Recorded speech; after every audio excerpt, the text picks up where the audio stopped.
Сайн байцгаана уу? Дэгдрийн влогдоо тавтай морил.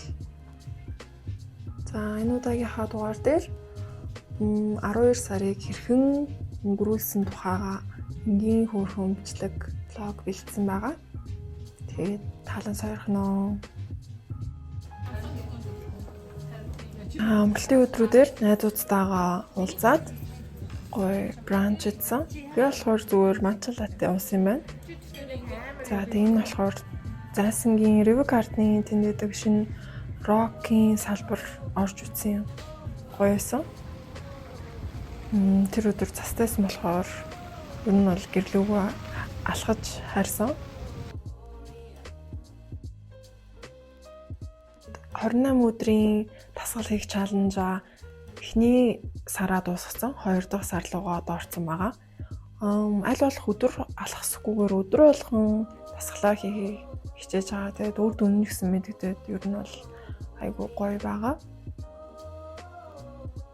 Цас орсон болохоор яг шинэ жилийнхаа газар модыг засах тохиромжтой санагдаад жижигхэн модоо зассан байгаа манайх.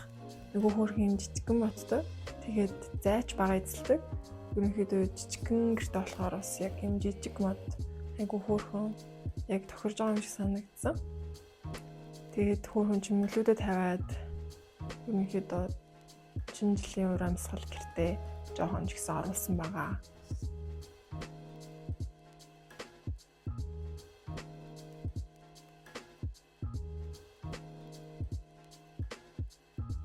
Гадаад гоё нартай цаг агаар гоё дулаахан өдөр байсан. Гадуур жоохон зугаалъя гэж бодоод хүчин сургууль Орос 3-ын энэ хаваар яваад тэгээд ер нь бол ойрт энэ хаваар яваагүй айгүй сонирхолтой байсан. Тэгээд бас Улаанбаатарын яг энэ төв хаваар энэ гудамжаар жоохон алхаж үзье гэж бодоод гадуур ер нь амар төвжрөт байгаа. Тэгээд аль болох машинд явахгүйгээр ойрхон алхаад явахыг зорж байгаа. Энэ өдөр бас айгүй хөөрхөн нар жаргаж байгаа тэнгэр айгүй гоё байсан. Хитгэлгүүрийн бас ёолк зассан хөөрхөн настртай юм орой байсан.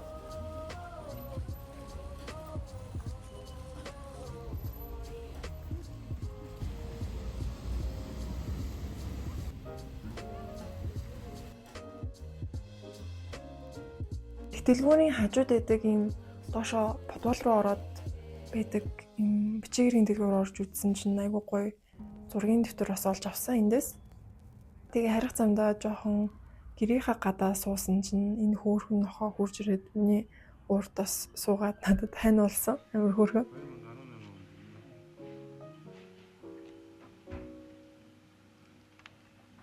Өөр өдөр найз залуутайгаа бит хоёр гадуур хоол идэгээд фромажерэ гээд хоолны газар орсон.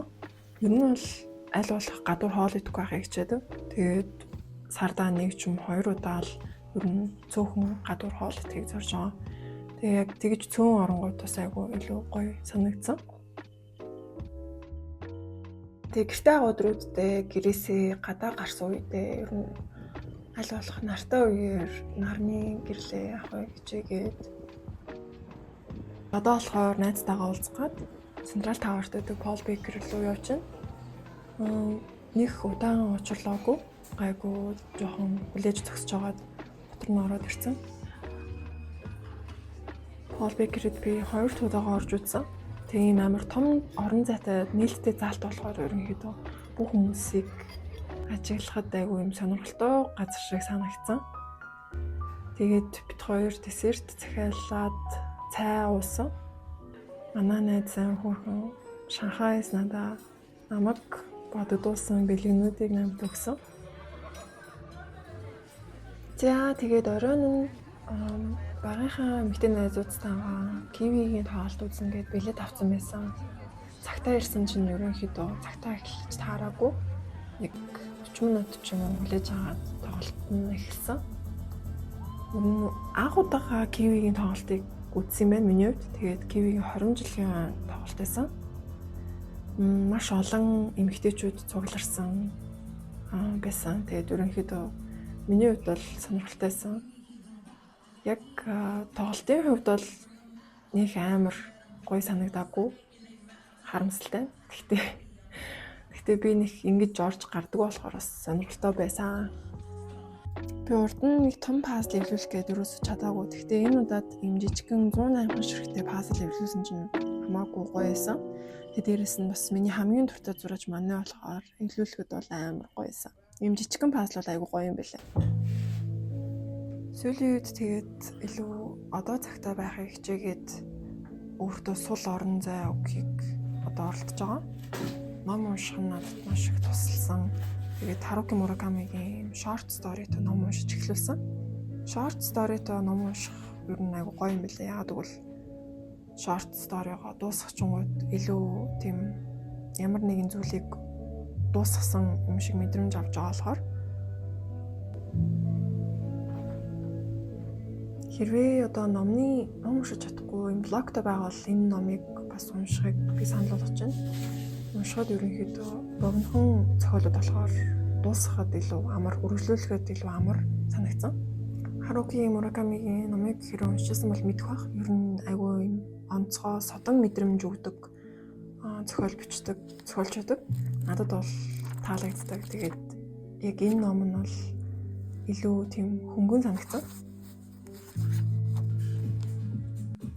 Технодоо сонсоод нараа унга хуучин зууны зургуудыг янзалж байна.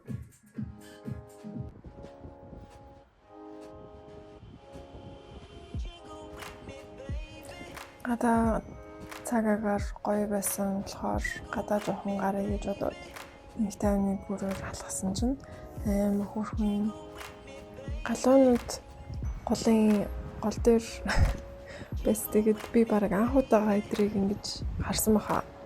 Яг өвлийн амар хүүтэнд тэр даарж байгаа болов уу яаж байгаа л гээд нэлийн харж зогсож байгаад бичлэг хийгээд тэг хүүтэн байсан ч гэсэн харах нь бол надад амар хөөрхөн байсан.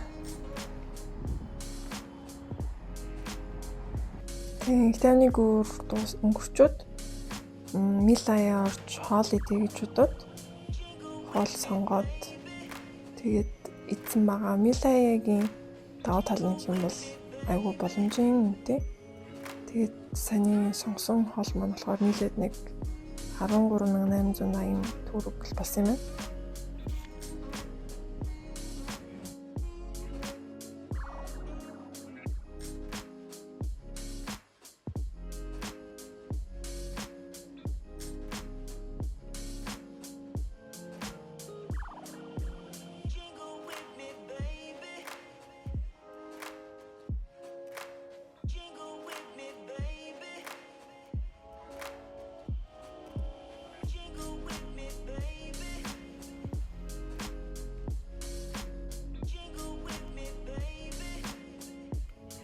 Тэгээд 120 хаваар ер нь явах надад айгүй гой санагддаг.